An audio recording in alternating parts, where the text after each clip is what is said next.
When your top players are emphasizing that they want to win and win now, but the organization isn't ready to do so, what do you do? You're listening to the PuckUps Podcast. It's time to hit the ice with Brian D. Felice. Welcome into episode 45 of the PuckUps Podcast. I am Brian D. Felice, and thank you all for joining me. On today's show, I want to ask a couple of questions. First and foremost, should the Boston Bruins be aggressive or patient this offseason? And secondly, depending on which path they choose and how properly they execute it, do they have to worry about becoming vulnerable to a future Dylan Larkin situation of their own? We'll get to all of that and much more. But first things first, if you haven't done so already, please go ahead and subscribe to the PuckUps on YouTube, Apple Podcasts, Spotify, or anywhere else that you get your podcast. And to get in touch with me or be a part of the show, you can email me info@thepuckups.com. You can tweet at me on X at @BrianDFelice_. You can tweet at the show at the PuckUps or leave a comment on YouTube, Instagram, TikTok, anywhere the show has a social media account and post content. Whether it's discussing if the Bruins should be aggressive or patient this offseason, or if they could ever one day become vulnerable to a Dylan Larkin type situation of their own, where the team is struggling or trending downward and a top player wants out for a better chance to win elsewhere, it all comes back to one common theme, and that is optimizing the primes of David Pastrnak and Charlie McAvoy, whether it's the Bruins or the players themselves trying to optimize that window. This is the crossroads that the Bruins are at right now.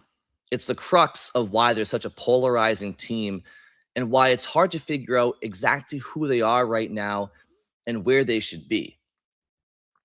When your top players are emphasizing that they want to win and win now, but the organization isn't ready to do so, what do you do? Because part of managing a team is managing your top players' emotions and allowing them to see your vision. And if they don't align with your vision, maybe you fall into a situation where a top player wants out. Now, I'm not saying that the Boston Bruins are at that spot right now, because I don't think that they are. To be fair to the situation, I don't think that the Bruins are at that spot right now. But as you're seeing around the league in recent years, if things don't go the way that the Bruins want them to go, if they don't make the right moves or push the right buttons, what makes the Bruins organization immortal? What makes them immune to what happens to other teams or is starting to happen to other teams? It could happen to you, right? So this is the problem with trying to rebuild or retool, call it what you will, while your top players are in their primes. It's not an optimal situation to be in. Okay, so we'll get to that a little bit later on. But first things first, let's start off with the latest news around the league since we last spoke.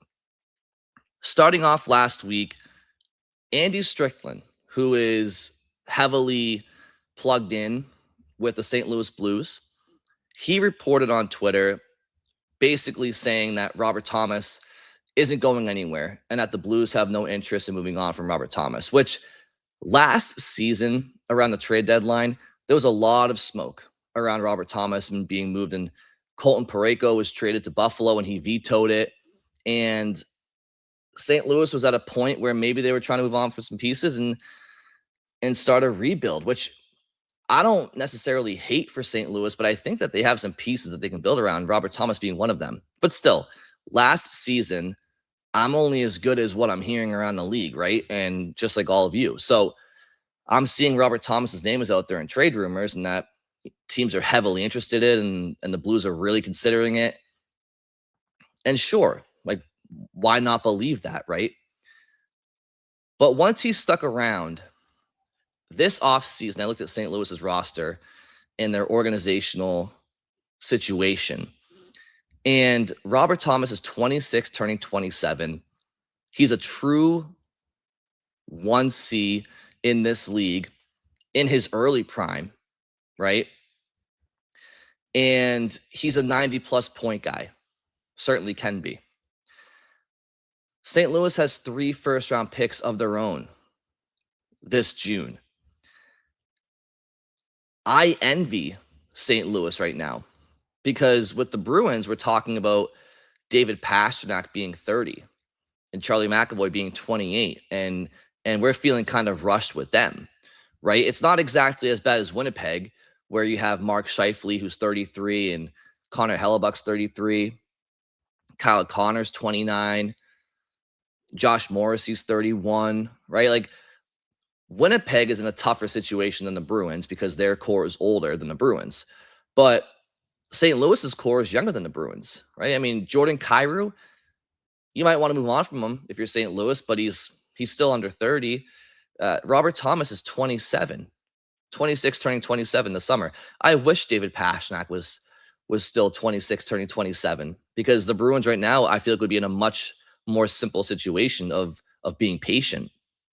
But I just didn't think that Robert Thomas was going anywhere once the season kind of came to a close. He had a strong end to the year for St. Louis, and I just feel like he's young enough, and you don't come across true 1Cs very often. I mean, you see it. Like there's only so many true top line centers in the league. How many teams, the Bruins included, have a top line center that wouldn't be a top line center on another team, right? It happens a lot more than you would think. So St. Louis has that guy, and he's in his prime.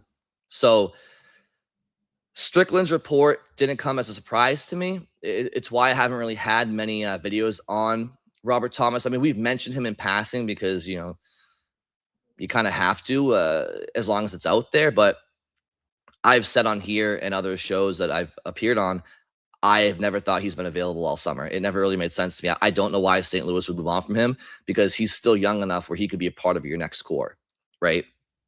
So that news is out there. So if you're a Bruins fan that was hoping for Robert Thomas, cross him off the list because it's not happening, right?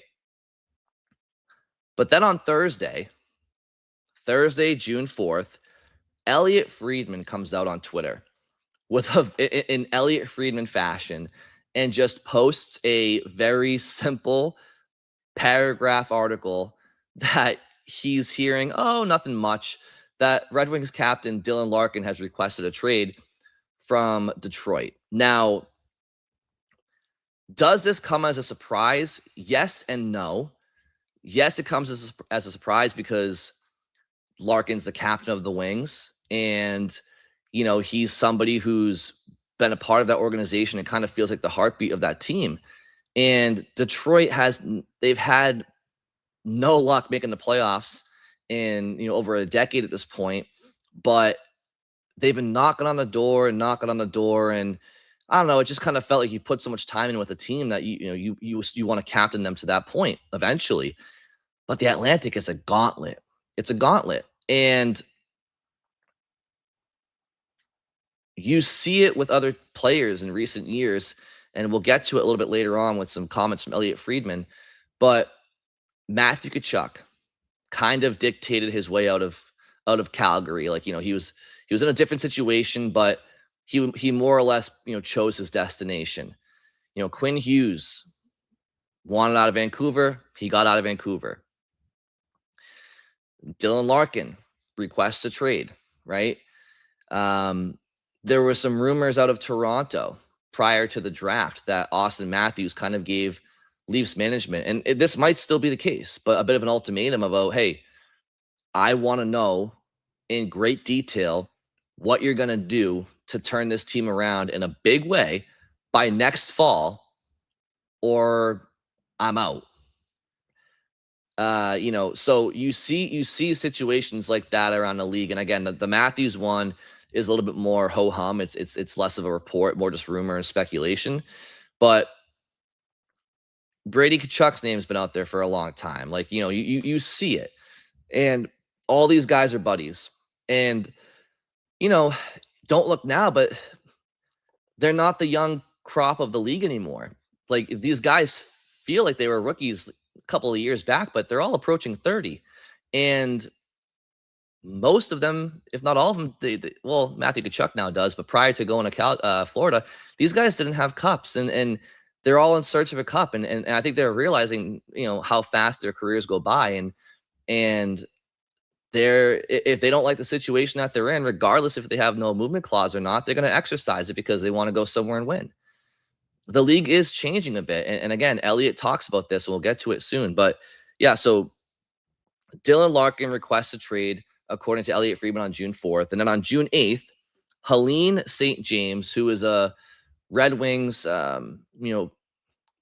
writer, covers the team, is involved with that Red Wings network, mentions that and reports that Larkin gave permission to Steve Yzerman and the Wings management to trade him to 3 teams, those teams being Minnesota, Florida, and Vegas. Now, Minnesota seems like a no-brainer when you talk about his connection to Quinn Hughes and Bill Guerin, Matt Boldy, another Team USA teammate of Dylan Larkin, same with Brock Faber, right? Like, there's a lot of Team USA connections and a lot of friendships over there in Minnesota. And more importantly, Minnesota, along with Vegas, who's currently they're up 2-1 in the Stanley Cup Finals, and Florida, who, went to 3 of the previous finals and won 2. All 3 of these teams are teams that you can win now with. Whether or not he does that, if he goes to one of these teams, the possibility is there, right? And, this is why, as it pertains to the Bruins, I just don't know if Larkin is bound for Boston, because there's a lot of factors at play here against the Bruins. First and foremost, Dylan Larkin, he has the ability to veto any trade that he wants because he has complete control over the situation, or near complete control, right? Basically, Steve Yzerman doesn't have to trade him, but if he does trade him, he needs Dylan's permission to go where he's going. Now, Friedman reported that Larkin wants to go where he can win. Makes sense. He's been in the league for 11 seasons. He's made the playoffs once, and I think it was his rookie year. Pavel Datsyuk and Henrik Zetterberg were still on his team. So if you're Dylan Larkin, why would you want to go to the Bruins, who are anything but a playoff lock in what's a very, very difficult division, right? So yes, he has Charlie McAvoy, Team USA teammate of his, Jeremy Swayman, Team USA teammate of his, probably friendly with some other players on the Bruins for all we know. But while the Bruins have good pieces, and I think, and we all think they have good young pieces on the way, it's not that the Bruins' future to me isn't bright. It's just not ready yet. Does that make any sense? Like, I think the Bruins have good young pieces. I like Minton. I like Higgins both a lot. I like Husadinov. Is he a core guy? He could be like a core middle sixer for the next wave. Sure, why not? He's only 23. Will Zellers. I'm very high on Will Zellers. I think he's going to be a pretty solid NHL player that's going to play on the power play and probably a middle 6 forward for sure. Dean Letourneau. I'm really looking forward to what he does next year at BC as the guy, but I have high hopes for him now to be a solid NHL player, because Letourneau has the size and the skill, that you really can't teach. But once you learn how to properly utilize your body at that size, you got to look out, because when it clicks for a player like that, it clicks. And if this was 1990 and he was in front of the net battling with Chris Pronger and Scott Stevens, right, and Darian Hatcher and guys like that, Zdeno Chara, that's one thing, right? I think those guys would have a field day with a long, tall, lanky Letourneau until his body fills out. But that's not what we're talking about. That's not the league we're in anymore. I say we're, like we're all NHLers. We're not. It's not the league the NHL is anymore. You're talking about Mason Lohrei trying to, box you out in front of the net. You're talking about, Quinn Hughes, who's a hell of a, second best defenseman in the world.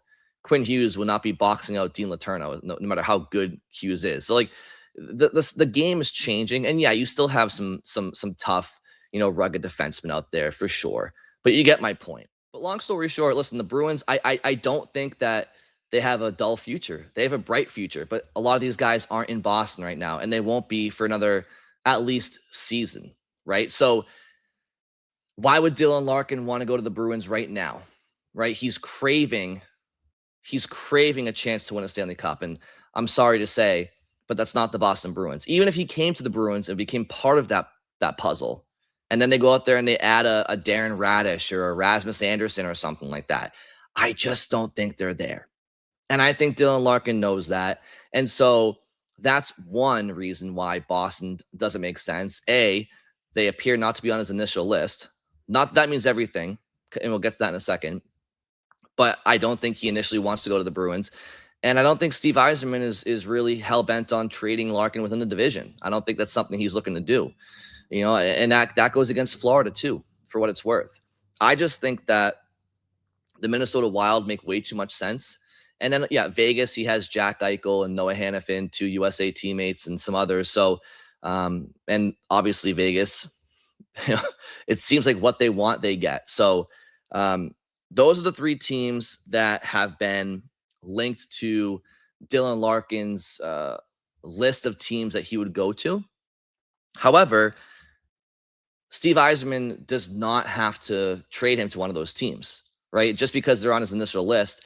Yzerman's job is to optimize the asset, not accommodate Dylan Larkin. So especially when, you're kind of leaving the team high and dry in the middle of your contract. I'm not saying Larkin's wrong for doing so. He can do whatever he wants, but it's not like it's like a Ray Bork situation where he's played in the league for 20 years and he just wants to go get his cup in his final year and the team's going to do right by him, which even the Bruins didn't necessarily do that. I think Bork wanted to go somewhere else. But anyway, ended up going to Colorado for Brian Ralston, first round pick.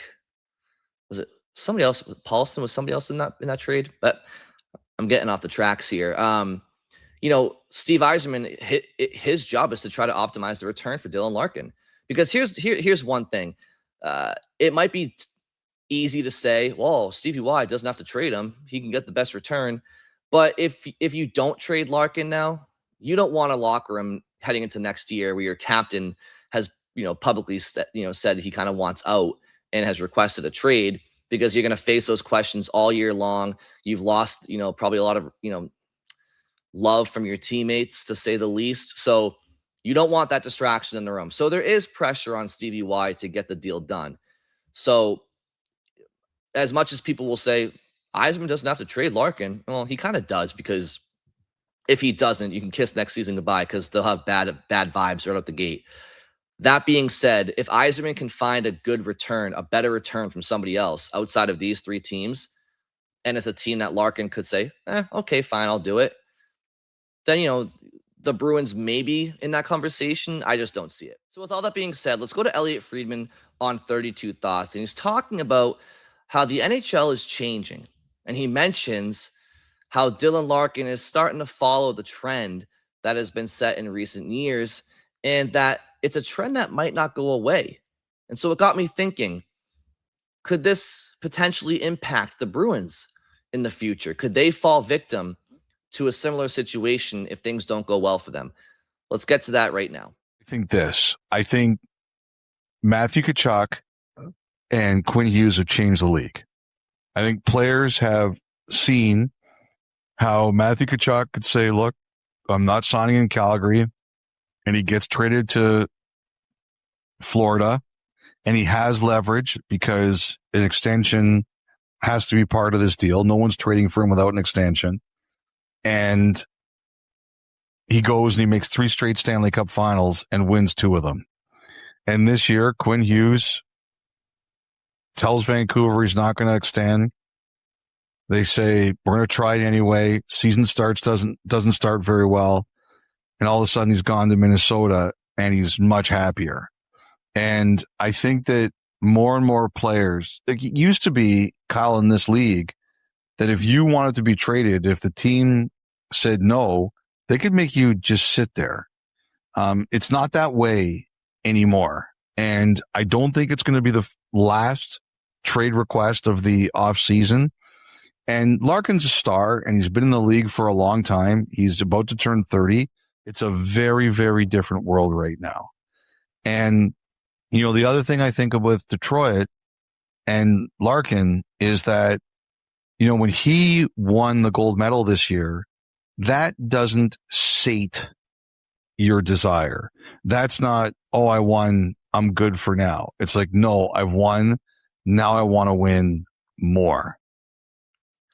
So there's two things there that Elliott says that resonates with two different Boston Bruins who happen to be the Bruins' best players, right?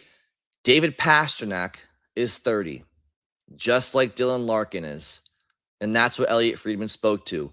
Players hitting the age of 30 that have not had a Stanley Cup championship to their name. And in Dylan Larkin's case, only one postseason appearance. When players hit a certain age, they become very aware of the fact that things go by quick and your career doesn't last forever, and you only have so many opportunities to win a championship. So that's the part of the Dylan Larkin story that connects to David Pastrnak being 30 years old. The other part of the Dylan Larkin story that resonates with probably Charlie McAvoy is the fact that when you've won Olympic gold, you have tasted victory at a different level, different tournament, all those things. But winning Olympic gold is, how would you compare that to winning a Stanley Cup? It's much different, but is it as prized? I'm sure there are some players that would say yes. But Charlie McAvoy now knows what it feels like to win a championship, on the international stage. So does David Pastrnak when it comes to world championships a couple of years back with Czech Republic, although that tournament is a watered-down version of international best on best for reasons that we just won't go into right now. But if Dylan Larkin is craving more success after winning a gold medal, do you think Charlie McAvoy is? Probably, right? Now, again, Dylan Larkin's in a much different situation and has been in a different situation than Charlie McAvoy and David Pastrnak. Dylan Larkin's made the postseason once in 11 years. McAvoy has been, 17, 18, 19, 20, that's 4, 21, 5, 22, 6, 23, 7, 24, 8, and then 25. So I think McAvoy's been to the playoffs, 9 times in 10 seasons? I'm doing it off the top of my head, so sorry if that's wrong. And then Pastrnak has been to the playoffs, I think the same amount of times, actually, because Pasternak's first year in the postseason, McAvoy came up from Providence, and Pasternak's first 2 years, when Charlie wasn't around, he did not make the playoffs. So I think they're on the same page. I think both players have made the playoffs 9 times in their career. 9 times in 10 years for Charlie and 9 times in, 12 for David, something like that. So they've both had many chances to make the Stanley Cup playoffs, and many times with really good teams. The 23-24 Centennial season, the Bruins entered the playoffs with no chance of winning a cup. Same with this past year. So that's 2 postseasons that McAvoy and Pastrnak made the playoffs without any chance of winning a cup. I would say the same for the 17 season when they played Ottawa. They were without David Krejci. They were without Torrey Krug, no Adam McQuaid, no Colin Miller. The Bruins had a bunch of injuries in the back end. That's why Charlie got the opportunity in the first place to step in there. So those 3 years, the Bruins had no sniff of winning the cup. And then even the 2018 playoffs, when they beat Toronto in round 1, that Tampa team in round 2 was far better than the Bruins. And that was only McAvoy's first full year, Jake DeBrusk's first full year. Same with Matt Grzelcyk. I think Carlo, maybe it was his second year, third year. Danton Heinen, it was his first full year. So that year, the Bruins didn't have a chance to win the cup. They were still trending upwards. But then they went to the finals in 19, game 7. They could have won that game, should have won that game, should have won the cup that year. The following year in 2020, they were the President's Trophy winners prior to COVID shutting the league down. And then, call it what you want. Bubble playoff hockey was a bit of a joke. But hey, when you're on the ice and the whistle blows and, 2 teams are trying to win, you lost. Then the following year, they lost to an Islanders team that I feel like the Bruins should have beaten. Then they lost to a Hurricanes team the following year. They lost to the Panthers the year they broke records. They should have won a cup that year. So I would say out of the 9 playoff appearances that McAvoy and Pastrnak have been in, I'd say 4 of them, the Bruins could have, should have been a cup finalist or / cup winner. And they blew it. So, we'll get to it in a little bit here with David's comment too. I want to get to from after the season, but Dylan Larkin hasn't had any of those opportunities. Charlie McAvoy and David Pastrnak have. So they can't sit there and cry, boys who, haven't been in the playoffs, because that's not fair. They have been, and they've had chances to win. And as a team, the Bruins have underachieved, those two included at times. I know David's a point per game guy nearly in the playoffs in his career. I'm not coming down on him for that.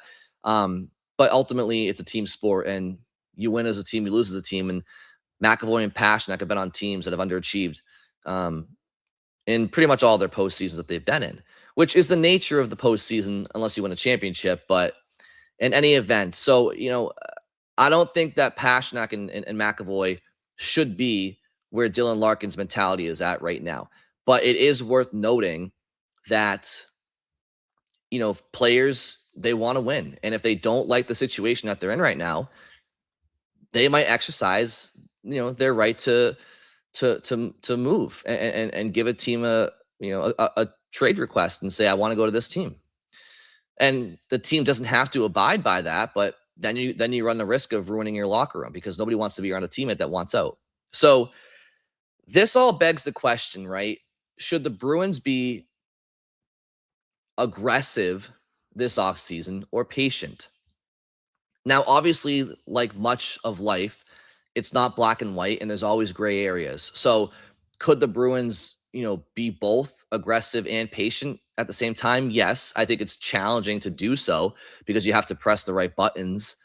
But here's what happens if the Bruins are aggressive, okay? If the Bruins are aggressive, and let's just use Dylan Larkin for an example, because even though I'm like 99.9% sure he's not going to Boston, let's just play with that example for a moment here, okay? If Don Sweeney hears David Pastrnak's comments after the season, and again, we'll get to that in short order here, right? He knows that his top players are in their prime, and he knows he's trying to optimize their prime windows, okay? He also doesn't want to run the risk of them being unhappy and doing something like Dylan Larkin just did, which is requesting a trade, or doing something like Quinn Hughes did as the captain of his team and requesting a trade, or like Matthew Tkachuk going to Florida from Calgary. Austin Matthews, again, I think that there's smoke to that fire. Maybe he stays now because they're going to draft McKenna, presumably. But Matthews is not happy with Toronto's direction right now. He still needs to see what they're planning to do. These are star players in the NHL that, are captains on their team that are requesting trades. So if you're Don Sweeney and you say to yourself, oh, we're not ready to win right now, and we got to be patient here, and our time will come. But we got Hagens and Zellers and Letourneau and Mintz and Kuzi and Cooper Simpson down in USHL is doing well. And like, if he plays that role and wants to be really patient, then you can run the risk of Pastrnak sitting there saying, like, well, how does that help me now? How does Dean Letourneau at BC this year help me now? How does Cooper Simpson at North Dakota help me now? How does Will Zellers in North Dakota help me now?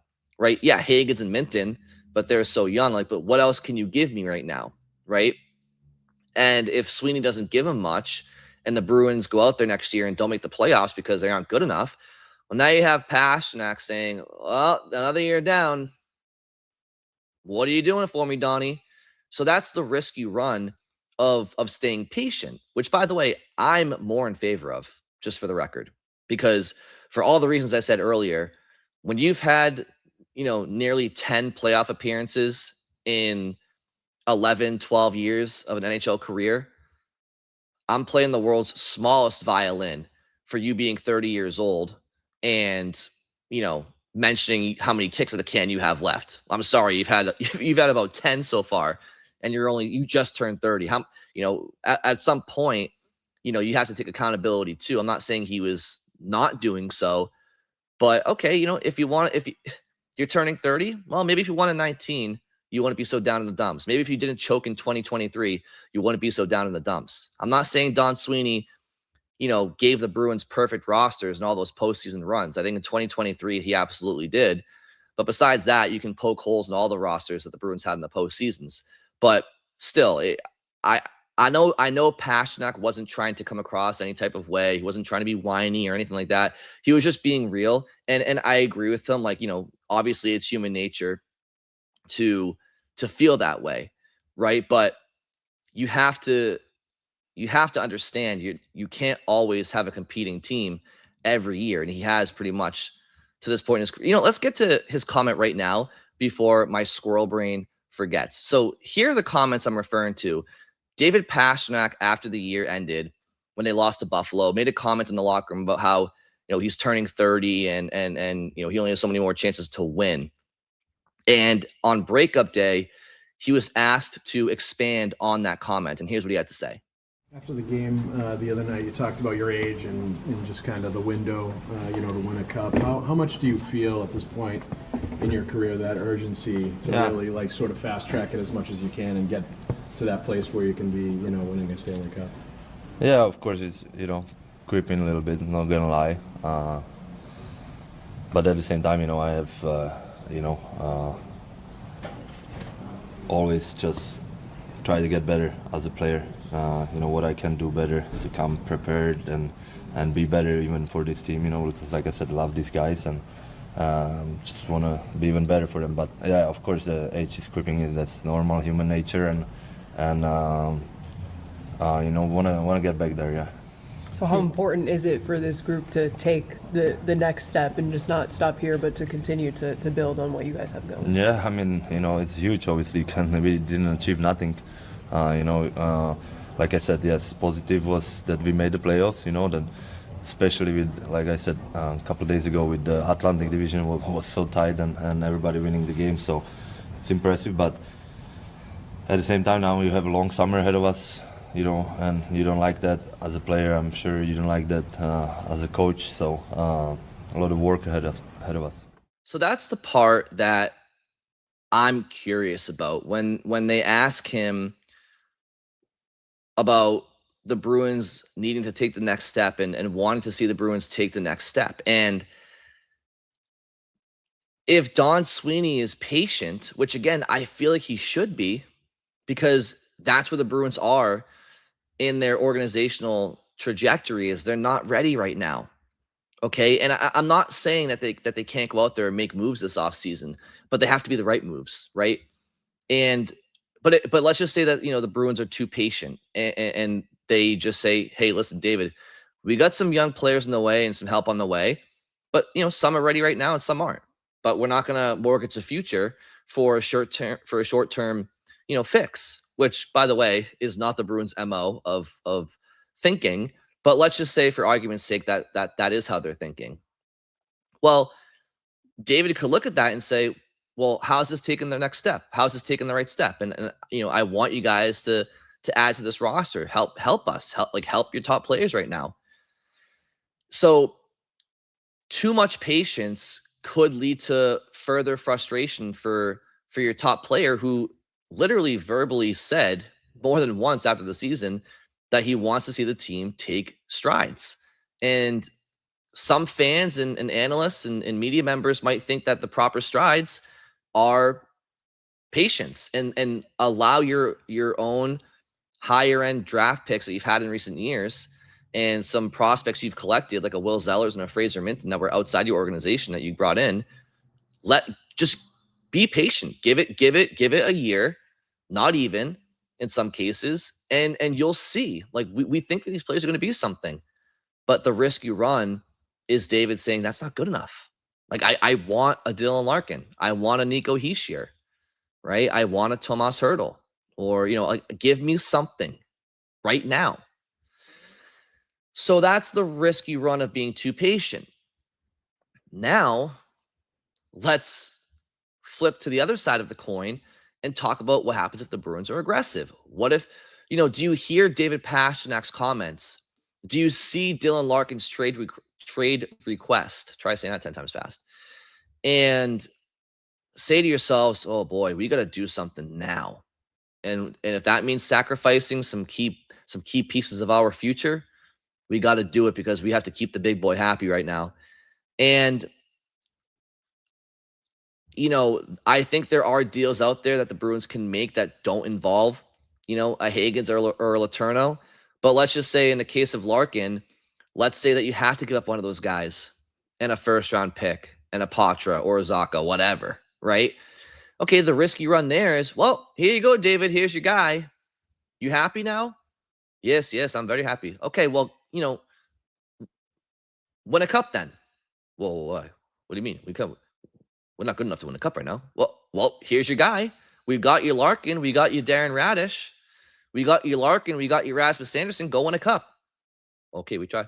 Well, you lose in the first round or the second round, and you don't win that cup. You know why? Because the Stanley Cup is the hardest trophy to win in sports, and the Bruins have had some damn good teams with Pastrnak and with McAvoy, and they've failed. They failed. And listen, most teams do. There's only so many Stanley Cup champions in the last 20 years. I mean, dating back to 2000, there's probably only like 11 or 12 franchises that have won a cup. You've had multiple multi-time winners. You've had, let's see, since 2000, Detroit's won 2, Colorado's won 2, LA's won 2, Chicago's won 3, Pittsburgh's won 3, Florida's won 2. Vegas might be winning 2 if they win this year. Tampa, did I mention them? They've won 3 since 2000, right? So there's only so many organizations that have won a cup since 2000. And it's hard. It's a hard trophy to win. But my point is, if you double down, you haven't been able to win with Pastrnak and McAvoy through 10 plus years. With some really good teams, with Bergeron, with Krejci, with Marchand, with Chara, with others. Now you're telling me that you might want to double down on McAvoy and Pastrnak in a small window with Larkin or Hischier and Rasmus Anderson or Dylan Radish? Don't be surprised if that doesn't bring you a cup. And if and when it doesn't, how much of the future did you mortgage to take those runs, right? I'm not sitting here saying the Bruins shouldn't be trying to win. And if I sit here and question, well, are you sure you're going to win a cup with Larkin and Anderson or Larkin and Radish? You're fair to sit there and say, well, Brian, are you sure they're going to win with Higgins and Minton and Pastrnak? Like, no, I'm not. Nothing's a guarantee. But if you're telling me, would I rather the Bruins have kicks at the can with McAvoy and Pastrnak, and then in the future, a new core centered around Higgins and Minton and Zellers and Letourneau and others, like, yeah, I'd rather that than to have a couple of kicks with, Pastrnak and Larkin and then, not have those future kicks. I know it's kind of like an insurance policy I'm asking for, but it's more so because I just don't think the Bruins are 1 or 2 pieces away. Now, there are moves that the Bruins can make this offseason. I mentioned one on a few episodes ago. I know some are unrealistic, but like Jason Robertson, offer sheeting Jason Robertson, it's highly unlikely. It's not impossible. It's just not.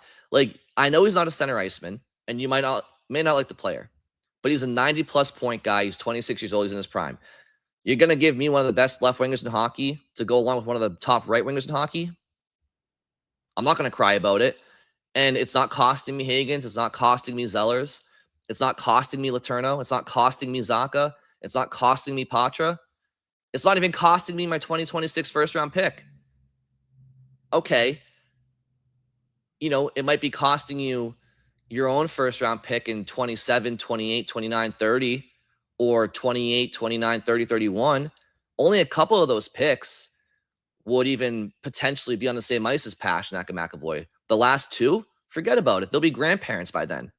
So, yes, you have to give to get, right? If you're uncomfortable giving up a first round pick in 28 and 29 or 30,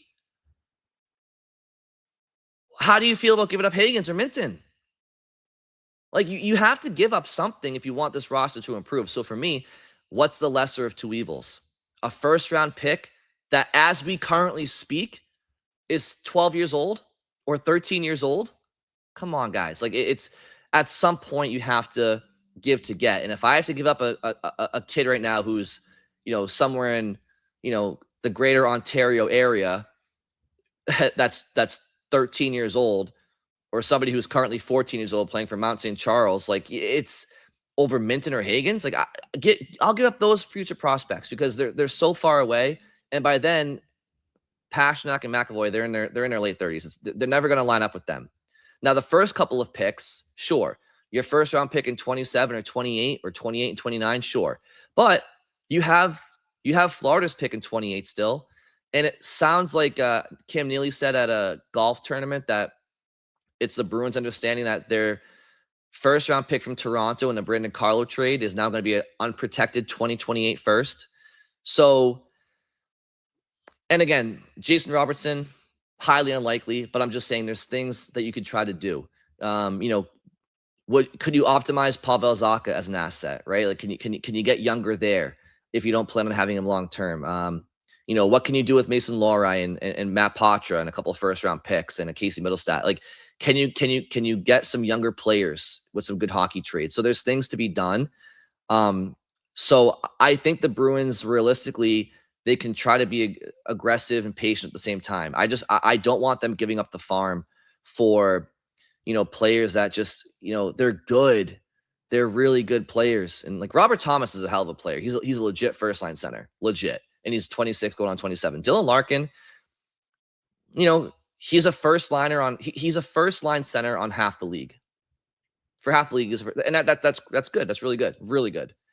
But I just don't know if I want to mortgage what I think is not just a future, but a bright future for the Bruins. They haven't had this in quite some time, right? Like, don't forget, look at the Bruins championship window back in the late 2000s. It's like David Krejci, Bruins draft pick, non-first rounder. Patrice Bergeron, Bruins draft pick, non-first rounder. Brad Marchand, Bruins draft pick, non-first rounder. Milan Lucic, Bruins draft pick, non-first rounder. Like the Bruins core was predicated up front on non-first rounder. Not first rounders. They weren't first rounders, but on Bruins draft picks. Now, sure, you brought in Mark Savard via free agency back in 2006, and he was your top line center, legit. And he helped replace the production from Joe Thornton when you traded him away. It's a different league now. True number one centers don't hit free agency anymore. They really just don't. Speaking of Milan Lucic, he officially has retired. Not that is news to anybody because he hasn't been in the NHL for a couple of years, but he's retired. But anyway, so I just think the Bruins need to. Championship teams are built from within. They just are. Now, I know Zdeno Chara was the greatest free agency signing of all time. Good luck finding another free agency signing like that in the future. It's not going to happen. Okay, for the most part, outside of the Vegas Golden Knights, who are just the anomaly of the NHL, the core of championship teams are built from within. They're built internally, and they are complemented externally.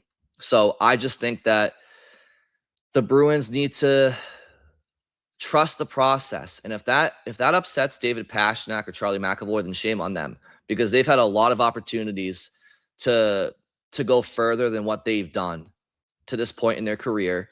And to this point, as we speak, they have not requested a trade. And I'm not saying that they're unhappy, and hopefully that they're great leaders for years to come. But I don't want them looking around the league at some of their buddies that are, requesting trades and saying, well, I want to go to Tampa, or I want to go to, Minnesota or Dallas and win. Because you know what? That's not great leadership. And if the Bruins haven't made the playoffs in 10 years, I would understand it. But they've had a lot of chances. And right now, the Bruins have given them a lot of good years to win. And right now, it might suck, but it's their job to be patient with the team and recognize that you're not there right now. And, it's the way that it is. Sometimes you're just not there, but you're trending upwards. And I think the Bruins are trending upwards. So it'll be an interesting season, interesting off season. and we'll see where it all goes. But let me know in the comments what you think. Should the Bruins be aggressive? Should they be patient this offseason and stay the course? Not stay the course, but should they prioritize their top prospects and see the vision with them, see if they can become that next wave in short order and complement them, right? And should the Bruins try to find some expiring assets or some assets that just don't seem long for Boston and try to optimize them? And are you concerned seeing Matthew Tkachuk force his way to Florida, seeing Quinn Hughes request a trade out of Vancouver, watching Dylan Larkin currently requesting a trade out of Detroit, hearing the rumors about Auston Matthews prior to the draft lottery about, giving Toronto pretty much an ultimatum, fix this roster, let me know what you're doing or I'm out. Does that give you any worry that Pastrnak or McAvoy could one day soon request a trade of their own, despite the no movement clauses, because the Bruins don't get this retool right, or they're not aggressive enough for their players' likings, or they're too patient? Like, are you worried about that? Are you worried that, because I think the Bruins staying relatively patient is the right thing to do, but are you worried that the Bruins' top players wouldn't agree with that? And if they don't agree with that, they want out. Let me know. I'm curious. Open dialogue, just thinking out loud here. That'll do it for this episode. Thank you all very much for listening, and I'll talk to you on Friday.